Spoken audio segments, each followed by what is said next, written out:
Hello everyone, welcome to my fly fishing channel.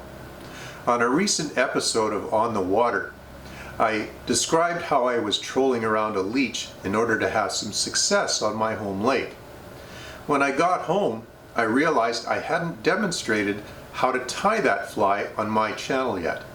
So let's head to the tying bench and allow me to demonstrate how I tie Brian Chan's ruby-eyed leech.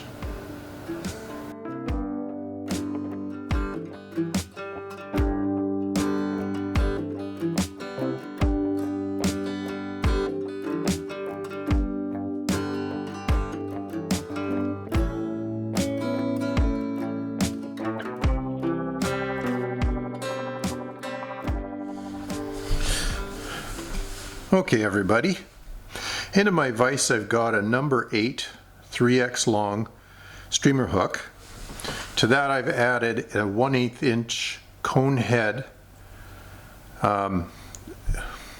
bead, I guess you call it, cone head to the fly, behind which is a 1/8 inch red glass lined bead, and that slips inside the back of the cone head there.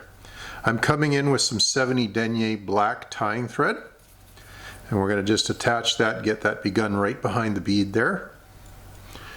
Build up a little bit of a wedge, trying to hold that bead in place. Cut off the tag end there. And then bring the thread back to about where the barb of the hook would be. You've got to pinch the barb to get the cone head and bead on, but that's of no consequence because you're probably going to pinch it anyway. I'm using some red-black or black-red Arizona semi-seal. That's the material Brian had, and it's the original, and it is the best. I tell you, it is a fantastic material.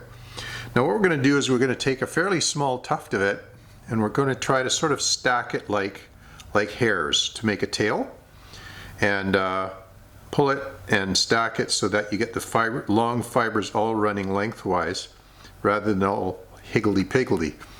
And I'm going to get that on there and sort of double the length of the hook with the tail, and this stuff will be coming back to join the rest of it.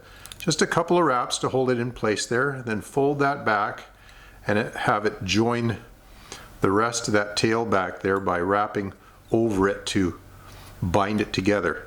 And there you've got a nice sinuous tail that's gonna flow a lot in the water. Now I'm coming in with my dubbing loop tool to create a dubbing loop, and I'm going to do the rest of the dubbing that way up the body, wrapped around the body. So I'm first of all, what I should have done, I'll do it now, bring my thread forward just a bit, maybe up 1/3 of the shank of the hook, create my dubbing loop, the length of it that I want about 3 to 4 inches, maybe 3 inches is better, and then wind my way back over that 2 strands of the dubbing loop to close the top end of it. And there we go. Then I'll bring my thread forward to just behind the bead again.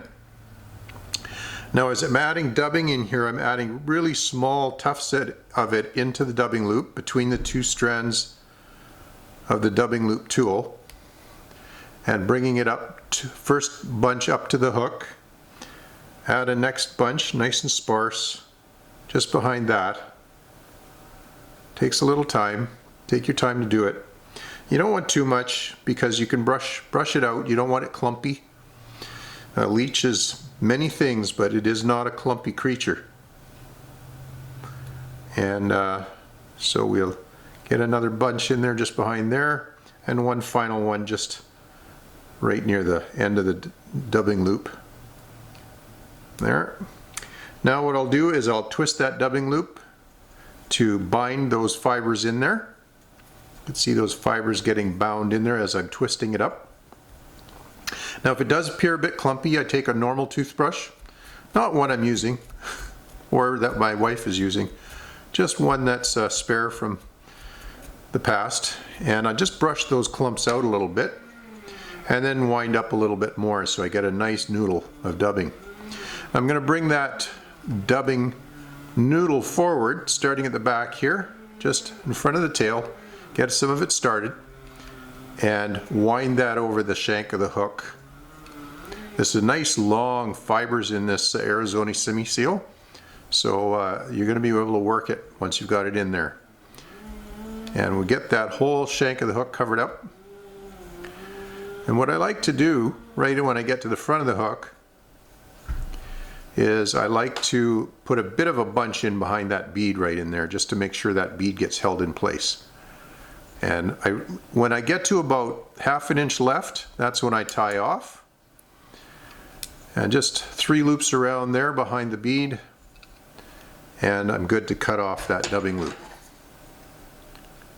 Make sure I get my thread out of the way, don't cut it. It's a real pain if you do. I'm going to give that a 1/2 hitch just to hold it in place there. And then coming in with the whip finish tool. And come in with the whip finish tool and give it 4 wraps. There's just a couple of more things to do with this pattern. And now I've got that whip finished, I can cut out my thread. I come in with a piece of Velcro brush tool and brush out these fibers toward the rear. I want to get all those bound down fibers flowing. You want this to breathe and move in the water. And it's nice, you can go rather vigorously. And this is the second last step. You got some nice fibers there. It's got some good shape and flow. It's going to really swim in the water. And the final step is coming right up. All right, the final step in this fly is to take it from the vise. I put it in a set of hackle pliers. Now I'm going to dip it in a glass of nearly boiling water, preheated in the microwave. Just give it a little swirl around there. What we're trying to do here is take the kinks and memory out of that dubbing material so that it doesn't have any kinks. And I'll just take my good old dandy toothbrush and brush that back so you got a nice sinuous flowing shape there. It's a beautiful fly. It could be hung under an indicator. It can be cast and retrieved, or as I did on my home lake, it can be trolled around using your oars to great effect. Hope you enjoyed that. Please come back and visit my channel again for more fly tying videos or on the water episodes where I demonstrate how to fish the flies I tie. Thanks for watching. Bye.